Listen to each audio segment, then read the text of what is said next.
कृष्णा मोहिनी का episode number 3 भाई बड़ा ही इंटरेस्टिंग था, बड़ा ही इंप्रेसिव था। और मैंने एक बार शायद एपिसोड नंबर 1 या 2 के रिव्यू में बोली थी कि कृष्णा जो है वो काफी क्यूट बबली सी है और काफी मतलब जो मन में आता है वो बोल देती है।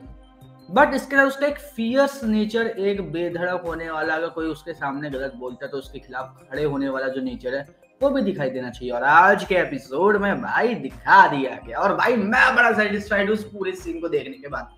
प्लस डायलॉग्स की डिलीवरी, फेशियल एक्सप्रेशंस भाई क्या टॉप नॉच के थे। सीरियसली देबात्मा साहब अपने एक्ट में बहुत ज्यादा प्रिसाइज हैं और बहुत ज्यादा इंप्रेसिव है। क्यों? ये जो एक्ट है वो हुआ कैसे? कल के एपिसोड में आपने देखा ही होगा कि हमारी जो क्या नाम है मोहन है, उसको स्कूल से बचा लिया गया, उसको पेपर दिलवाया गया। कृष्णा को बताया जाता है कि भाई तुम्हारा घर बिक रहा है। कृष्णा घर आती है आज के एपिसोड में, पेपर छीनती है, फाड़ देती है और फिर सिड और कृष्णा की बातचीत होती है। कृष्णा बोलती है कि मैं आपको कोई और प्रॉपर्टी दिलवा दूंगी, ये प्रॉपर्टी मत लो आप प्लीज। सिड बोलता है कि मैं अपनी डील को ऐसे नहीं छोड़ सकता, जिसपे ऑब्वियसली बात है कृष्णा रिक्वेस्ट करती है। तो सिड बोलता है कि ऐसा करो, मैं तुम्हारी इस डील को मान दूं, चलो मैं ये डील खत्म कर दूंगा, लेकिन उसके बदले जो हमारी हवेली है ना वहां पर रात में आ जाना, तुम मुझे खुश करना, मैं तुम्हें खुश करूंगा, सिंपल। अभी ये बात सुनते ही मुश्किल से 2 या 3 सेकंड का पॉज सोचने के लिए हमें मिलता है, प्रोसेस करने को मिलता है, और फिर धड़ाक एक थप्पड़। और यहाँ पर चीजें खत्म नहीं होती, फिर हमारी यहाँ पर कृष्णा फियर्स तरीके से जाती है, गंडासा उठाती है और उसको लिटा देती है, ठीक है, और पैर ऊपर रख कर, उसके ऊपर नहीं साइड में, उसके गले पर ऐसे रखा हुआ। और फिर वहां पर जो कृष्णा बोलती है ना, मजा आता है देखने में। जो आंखों में गुस्सा होता है, फेशियल एक्सप्रेशन जो गुस्से वाले होते हैं, और सिड बेचारा भीगी बिल्ली बना होता है, भाई मुझे बड़ा अच्छा लगा देखने में। सीरियसली मुझे बड़ा अच्छा लगा। एंड आई होप इस चीज को आगे ये लोग और भी ज्यादा दिखाए, क्योंकि यहाँ पे सिड कृष्णा का एक बहुत बड़ा राइवल बन चुका है। राइवल कहना आई डोंट थिंक सही होगा, यहाँ पे मैं कह सकता हूँ एक दुश्मन बन चुका है। अब इस दुश्मनी को सिड आज के एपिसोड से ही स्टार्ट कर देता है। मुझे थप्पड़ पड़ा, ऐसा दुश्मनी शुरू कैसे? वो मोहन को देखता है, क्योंकि कृष्णा उसको स्कूल से लेकर आ रही होती है, पेपर हो गए होते हैं।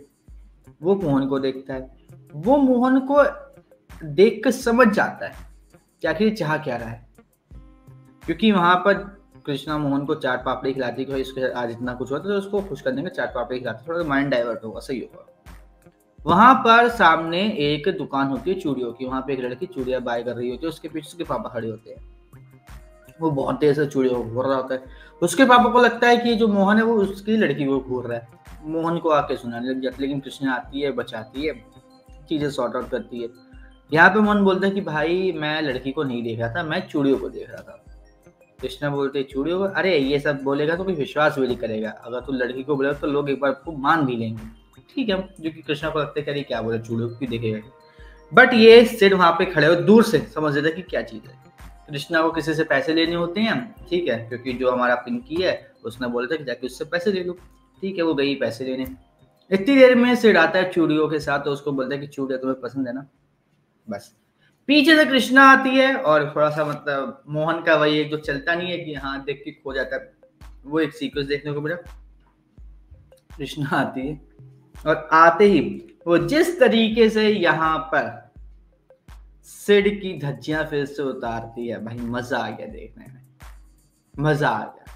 और ये धज्जियां उतरना बंद नहीं करती हो, वो भाई एक के बाद एक उसकी बैंड बजाती ही रहती है। लेकिन यहाँ पे सिड भी ठान लेता है कि बेटा इस थप्पड़ का बदला तो मैं तुमसे ले गया हूँ कृष्णा, चाहे तुम कुछ कर लो, ये थप्पड़ ऐसे ही नहीं जाएगा। देखती जाओ तुम।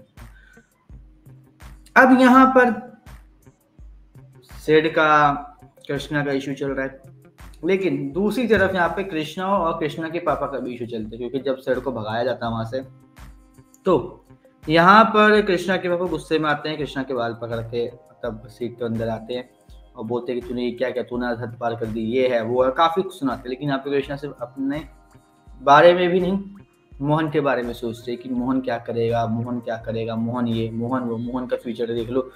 तो उसके पापा बोलते हैं कि मोहन का फ्यूचर क्या देखूं भाई, तो उसने मुझे बदनाम करके रख दिया, अभी नाक कटवा के रखी है। और वो ये बोलते हैं कि पता नहीं तुम्हारी माँ तुम्हें यहाँ पे क्यों छोड़ के चली गई, मैं तो चाहता हूँ कि तुम दोनों यहाँ से चली जाओ, दूर कहीं, नजर भी ना हो। ये बात सुन के कृष्णा का दिल टूट जाता है, और जो भाभी होती है जिसने बताया था कि हाँ भाई कृष्णा तेरा घर बिकने वाला है, वो आके यहाँ पे पापा को समझाने की कोशिश करती है, मनाने की कोशिश करती है, लेकिन वो नहीं मान तो गुस्से में चले जाते हैं वहां से। दूसरी तरफ यहाँ पर पिंकी जो है, मतलब ये सब हो जाता है जब पिंकी फोन करके फिर से उसको शादी वादी के बारे में बात कर रहा होता है, गुस्सा चढ़ाई होता है, वो सुना रही थी उसे भी। अब ये हो गया पूरा का पूरा सीक्वेंस खत्म दिन का। अब आती है बात रात की, ठीक है। रात में कृष्णा मेला लगा होता है गुजरात में, ठीक है। वहां पर क्या होता है, उस मेले में वो जलेबी बना रही होती है, क्योंकि एक्स्ट्रा इनकम हो जाएगी उसकी, इसलिए। दूसरी तरफ आर्यमन के घर में सिड को लेकर बवाल चल रहा होता है कि भाई, जैसे कि हम लोग देख ही चुके हैं पिछले एपिसोड्स में, कि सिड की मम्मी सिड को भाई ऊपर करने के लिए वो बोलती रहती है, लेकिन वो कुछ करता ही नहीं सिड, तो वो क्या ही करेगा, ये पापा बोलते हैं उसके। अब यहाँ पर जो अगली चीज है वो ये कि सबके सब जितने भी भाई बहन होते हैं, ठीक है, सिड को छोड़ के और आर्यमन की जो वाइफ होने वाली है उसको छोड़ के सबके सब जाते हैं उस मेले में। उस मेले में सब एंजॉय कर रहे होते हैं, लेकिन यहाँ पे पता चलता है कि आर्यमन की जो बहन है वो यहाँ पर एक बार एक लड़के के साथ भाग चुकी है, जिसकी वजह से आर्यमन लगातार उसके ऊपर एक स्ट्रिक्ट नजर बैठा के रखे होता है कि भाई कुछ कर ना ले। बाकी सब एंजॉय कर रहे होते हैं, लेकिन वो एंजॉय नहीं करती, क्योंकि उसको लगता है कि भाई बाउंडेशंस लगी है मेरे ऊपर। सुना भी देती है आर्यमन को, लेकिन आर्यमन दिल पे मिलता है, छोड़ो बच्ची क्या ही बोले हम लोग, ठीक है, वो ऐसे निकाल देता है। लेकिन तभी उसकी नजर पड़ती है कृष्णा के ऊपर, वो जलेबी बना रही होती है, बेच रही होती है, और वो उसको एक टक नजर से देखता रहता है नॉन स्टॉप। तभी यहाँ पे आर्यमन की शायद साली आती है आई थिंक, ठीक है। वो आके बोलती है चलो मुझे तो, उनको तो गोलगप्पे खाने, लेकिन मुझे गोलगप्पे पानी पूरी नहीं खानी, मुझे जलेबी खानी है। जलेबी वाले के पास जाती है, कृष्णा होती है, देख के खुश हो जाती है। कृष्णा भी देख के एकदम से शौक होती है कि आप यहाँ पर, अच्छा। फिर यहाँ पे जो उसकी साली होती है, ठीक है, आर्यमन को बोलते हैं कि मुझे जलेबी बनानी है, तो आर्यमन मना कर कि नहीं, हाथ चल जाएगा, रिस्की होता है, बहुत तेज मतलब गर्म होता है तेल, तुम्हारे हाथ में कुछ हो सकता है। लेकिन कृष्णा बोलती कि नहीं करने दो, मैं देख लूंगा, कुछ प्रॉब्लम नहीं होगी, ठीक है। लेकिन आर्यमन को भाई डर तो लगा रहता है। अब यहाँ पर वो जो उसकी साली होती है वो जलेबी बना रही होती है, कृष्णा उसको देख रही होती है, और यहाँ पे आर्यमन एक टक नजर से कृष्णा को देख रहा होता है।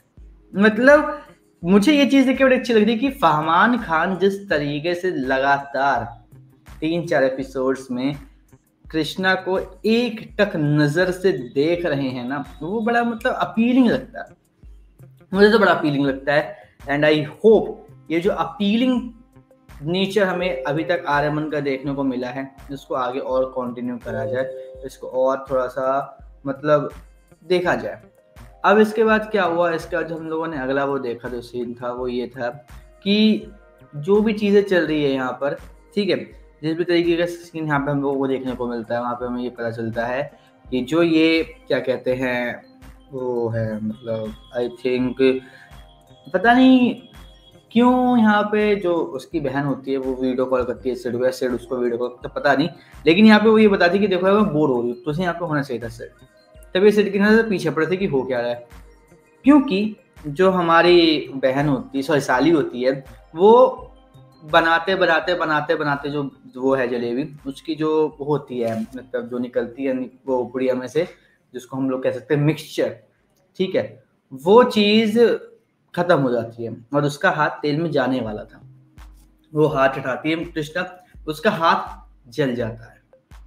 अब यहाँ पर क्या हुआ, यहाँ पर जो चीज है वो और भी ज़्यादा टेढ़ी हो जाती है क्योंकि यहाँ पे उसका हाथ जल चुका है।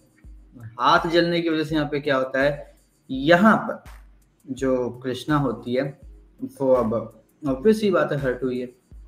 हर्ट होने की वजह से यहाँ पर जो चीज़ें हैं वो कह सकते हैं कि थोड़ी सी बिगड़ गई क्योंकि उसकी साली की वजह से हुआ, जिसके लिए उसने मना किया था। तो यहाँ पर फटाफट आर्यमन बोलता है कि भाई जाके तुम ऑइंटमेंट लेकर आओ, तो कार में रखा है, मैं पानी लेकर आता हूँ। पानी डाल के थोड़ा सा सही किया जाता है, वहाँ पे चले गए, फिर उसको ऑइंटमेंट लगाया जा रहा होता है। और यही जो ऑइंटमेंट लगाने का जो वीडियो है वो सिड के पास चला जाता है, जो सिड देख लेता है। जो फामान सॉरी क्या बोल रहा हूँ मैं, आर्यमन की जो बहन है वो पीछे दिखाती है कैमरा, क्योंकि सिड बोलता है कि भाई बैक कैमरा खोल के दिखाओ, मुझे देखना कि क्या हुआ। पीछे कैमरा खोल के दिखाता है कि भाई वो दिखाती है कि भाई देखो कैसा हो रहा है। वो बोलती कि यार मेरे लिए कुछ नया नहीं है, राजा अपने नौकरों का बहुत ख्याल रखता है। लेकिन यहाँ पे सिड के दिमाग में कुछ और चल रहा था। लेकिन सिड के पीछे उसकी माँ भी खड़ी होती है और उसकी माँ पहले दिन से ही प्लान बना रही है कि किसी न किसी तरीके से आर्यमन को उसके बेटे की जिंदगी से निकाले। बस ये वीडियो दिखाओ, शक बनाओ, निकल गए। तो ये होता है पूरा का पूरा आज का एपिसोड। बट एपिसोड बहुत बढ़िया जा रहा है, स्टोरी बहुत बढ़िया जा रही है, एनर्जेटिक स्टोरी है। अभी तक कोई भी यहाँ पे एक लो टाइप का सीनियर सीक्वेंस नहीं फील हुआ। केतकी की आंखें बहुत कुछ बयान कर रही है, उसके फेशियल एक्सप्रेशन बहुत कुछ बयान कर रहे हैं। यहाँ पे बोलने की जरूरत नहीं, लेकिन केतकी की आंखें ही सब कुछ बता देती है कि भाई वो क्या चाह रही है, क्या सोची, क्या समझ रही है। यहाँ पे कृष्णा देवात्मा शाह वो यहाँ पर भाई फेशियल एक्सप्रेशंस के साथ इतने अच्छी तरीके से बढ़ चढ़ कर बोल रही है कि जरूरत ही नहीं है कि हम लोग बोलें कि हाँ भाई हमें कुछ समझ में नहीं आ रहा। इतने अच्छे तरीके से उसके फेशियल एक्सप्रेशंस है और डायलॉग्स भी बहुत अच्छी तरीके से लिखे जा रहे हैं। लेकिन इन दोनों चीजों को एक बराबर लेवल पर लेकर आता है फामान। फामान की आंखें भी बढ़िया बोल रही हैं, बातें करती है, एक्सप्रेशंस वाइज भी बहुत अच्छी तरीके से चल रहा है। तो एक प्रॉपर में बोल सकते 3 मेन लीड का जो एक मिक्सचर है, एक जो रेशियो वो बराबर ही है लगभग। और ये चीज अच्छी है क्योंकि अगर यहाँ पे किसी का भी एक रेशियो कम होता तो शायद थोड़ा सा हमें लग सकता है कि अरे नहीं इसकी एक्टिंग, इसकी परफॉर्मेंस ज्यादा अच्छी है। बट नहीं, तीनों की परफॉर्मेंस बढ़िया है और लगभग एक ही जैसी है। बट देखने वाली बात यह है कि आने वाले एपिसोड्स में कहानी कहाँ से आ रही है। सिर्फ दुश्मन बन चुका है कृष्णा का, और वो कृष्णा को बदनाम नहीं, वो कृष्णा को बर्बाद करेगा। वो बर्बाद कैसे करेगा, क्या ट्विस्ट एंड टर्न्स आते हैं, क्या यहाँ पे हमारा आर्यमन करेगा, क्या होगा, वो देखना इंटरेस्टिंग। बाकी आप हमें कमेंट करके जरूर बताइए कि आपको आज का एपिसोड कैसा लगा। और इसी तरीके की हर एक एपिसोड आने के लिए चैनल को सब्सक्राइब कर लीजिए, बेल आइकन को दबा लीजिए ताकि आपसे मिस ना हो हमारा कोई भी लेटेस्ट